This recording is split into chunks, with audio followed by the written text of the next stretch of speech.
Yo! So what is up sa inyo mga katribo, no? So for today's video, papalitan natin ang ating gear oil ng ating Yamaha NMAX 155 version 2. So ang gagamitin nating gear oil ay itong RS8. Baka naman. Let's go! Bago magsimula, ipasok ang malupit na intro. Okay! So ayan na. So kung ano natin gagawin mga katribo ay i-drain muna natin yung ating drain plug ng ating gear oil. Let's go! So gagamit tayo ng 8mm or 12mm mga katribo. So para dito sa ating drain plug. Let's go! Alright mga katribo, so drain na natin yung ating drain plug ng gear oil.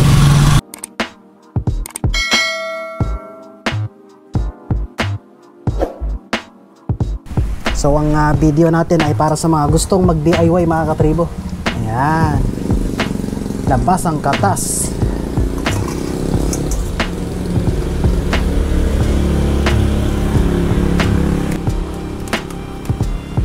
Lawan natin para makita nyo mga katribo.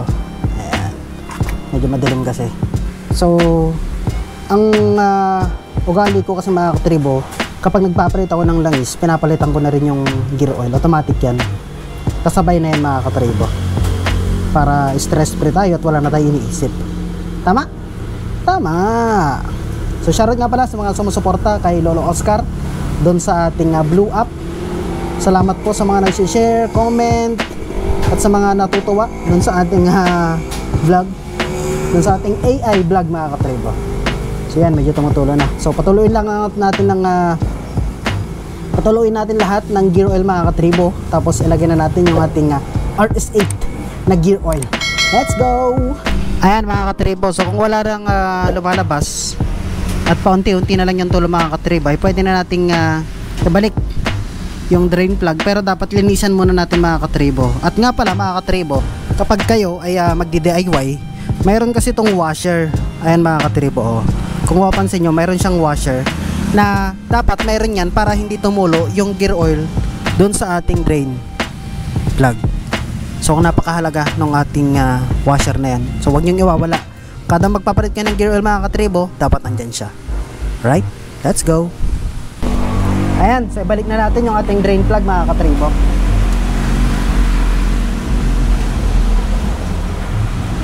Gamitan ulit natin ng 12 na wrench. Saktong higpit lang ito mga katribo, huwag yung masyado, kaya kasi maputol. Pag medyo naramdaman nyo na medyo kumapit na siya or humigpit na, okay na yan. Hindi pa. Okay, goods na yan. Tapos lalagay naman tayo ngayon ng ating gear oil. So kung makikita yung mga katribo, ito ang tatanggalin natin para mailagay natin yung ating gear oil. Let's go! Paputulan pala muna natin yung ating gear oil.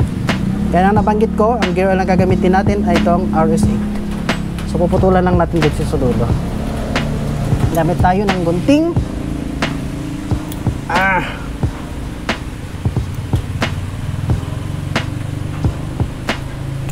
Okay, ayan. Butasan na. Hirap nun na. Alright, so nabutasan na, nabuksan na natin yung ating gear oil. Alisin naman natin ito mga katribo.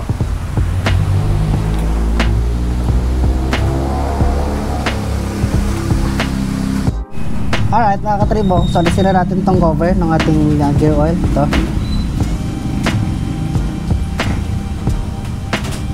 Ayan, so may o-ring yan mga katribo, huwag nyong kakalimutan lagi.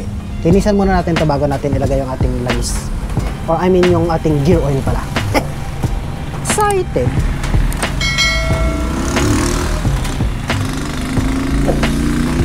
Ayan na, linis na. Gear oil naman.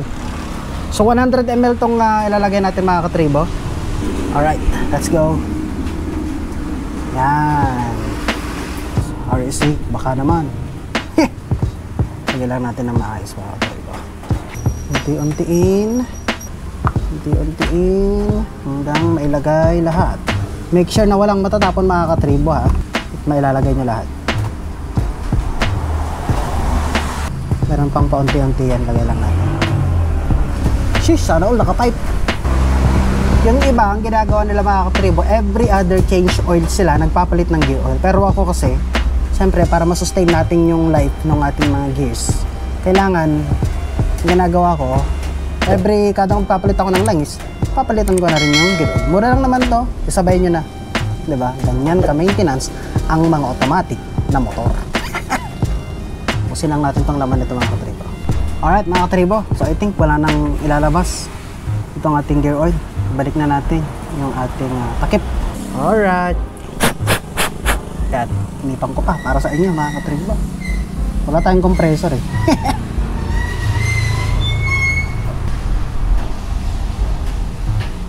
Huwag niyong kakalimutan yung o-ring, baka bumulwak yung gear oil mga katribo. Pitan natin.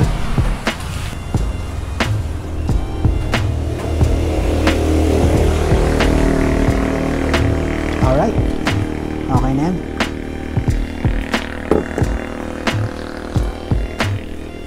Sound check! Alright. Odo 23,379. Yan ang odo natin mga katribo. Tapos ang ating oil 0 kilometers. Ay, first start. Yohon!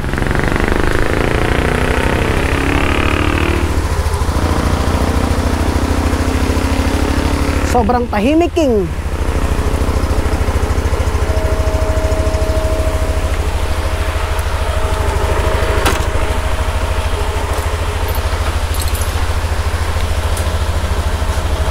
Yan ah.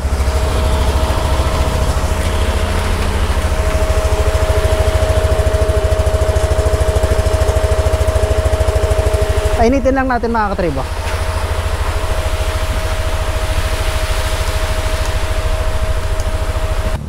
And yun, hanggang dito na lang muna yung vlog natin mga katribo dahil medyo buwabagin na. At salamat sa panonood. Kung nakatulong tong video na to, like, share, subscribe. Let's go!